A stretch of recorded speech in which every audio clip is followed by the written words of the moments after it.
A U.S. citizen and aid worker was recently touted by the Russian media as being a spy for Russia behind Ukrainian lines. Just how did this so-called aid worker missionary dupe Ukrainian forces, and what exactly does he really believe? I'm Paul, U.S. Army combat veteran. Let's talk about this preposterous story. Okay, so this is a weird one. So, an American citizen who claims that he was a spy for Moscow in Ukraine basically outed himself on Russian state media TV, saying that he entered Ukraine 13 days before the invasion on the pretense of being a foreign volunteer and journalist. He then claims he has been working in Ukraine that entire time, ostensibly as an aid worker, but in fact spying for Russian forces. What's even more wild is that he describes not just Ukraine as his enemy, but actually the United States as well. He further says that the Russians actually got him out, conducting a behind-the-lines extraction just about a week ago by Russian special forces, and now he is in Russia, sort of being rolled out as a Russian spy and useful idiot as a former U.S. or currently a U.S. citizen. He claims that he provided information to Moscow's forces about coordinates of Ukrainian military facilities for about 2 years. He claims that he entered the Donetsk region where he contacted pro-Russian forces via telegram and passed them information about Ukrainian locations. Even the Russians so appreciated his work that they delivered him a phone via drone so that he could have a secure way to communicate with them, right?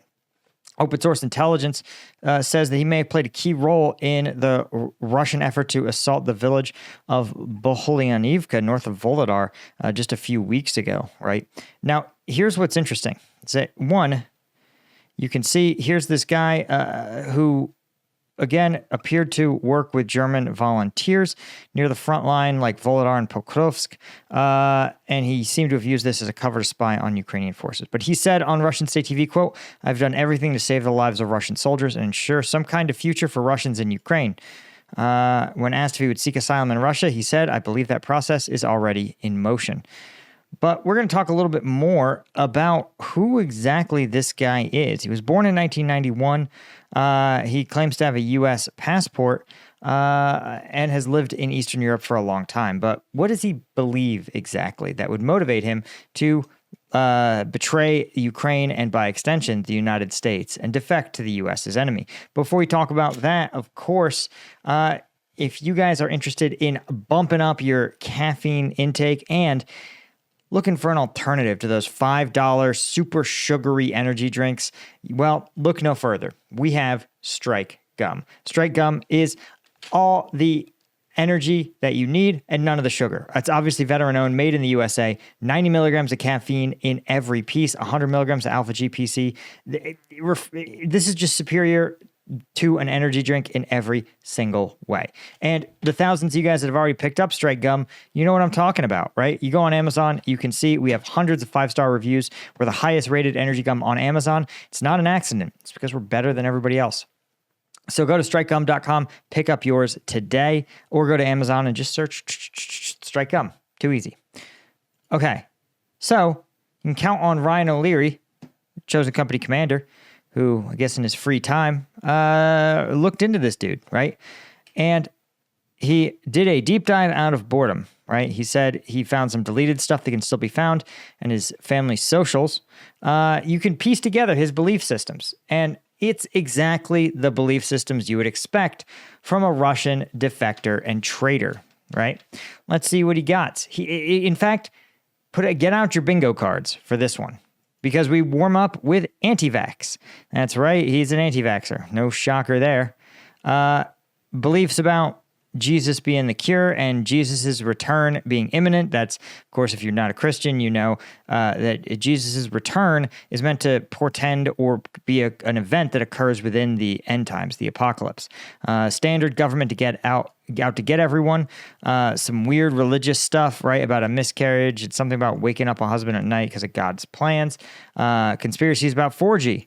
And then conspiracy is about 5G. Okay. So, right, the 4G is going to, like, you know, it's going to take you to the level 1 of, you know, like letting the demons into your brain. But then if you want those good, to get the demon aliens, the next level up, that's what 5G is, right? 4G gets demons in your brain. 5G is going to get the demons that inhabit the demons' brains in yours, right? So, you know, you got to level up your game.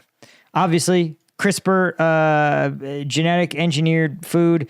This is probably actually verbatim how he describes it. CRISPR gene bred food. Of course, it's the center square, guys. The center square of your conspiracy bingo card is always going to be Hollywood and politicians, Satan worshipers, and of course that demonetized word for enjoying the company of youths.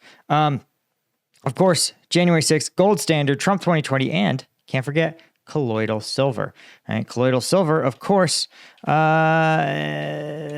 let's see, noted for turning your skin blue. For example, colloidal silver in sufficient doses can cause a bluish gray discoloration of the skin. And as you can see, you know, this is the sign of a healthy human right here.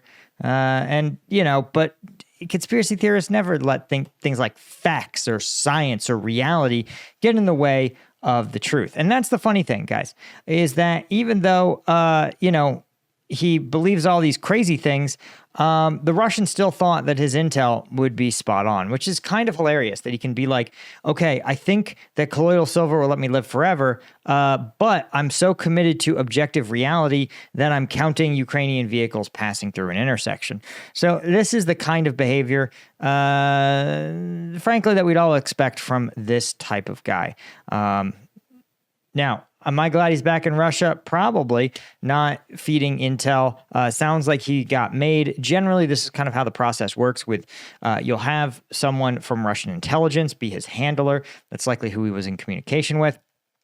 And then he was feeding them intel. The Russians probably got wind, or he got wind, that he was being investigated by Ukrainian counterintelligence. And that's probably when he asked his handler to get him out.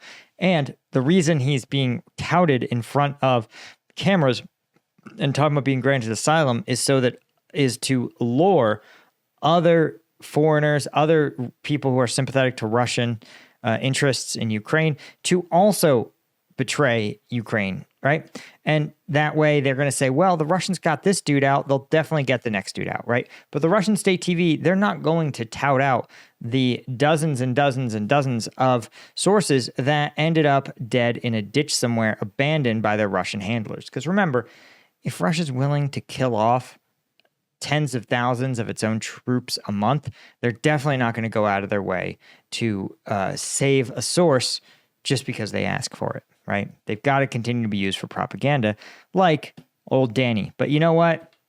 He can post on Russian social media his insane conspiracy theories. And good riddance. Good luck. Have fun in Russia. Anyway, guys, that's all I had. Huge thank you to Bill Collier, Robert Colburn, guys, Martin, Gina Questa, Crazy Gorsuch, Francie Karis, L90, and Pecha Toru, as well as all of our Lieutenant tier members. Couldn't do it without you guys. See you in the next one. Cheers.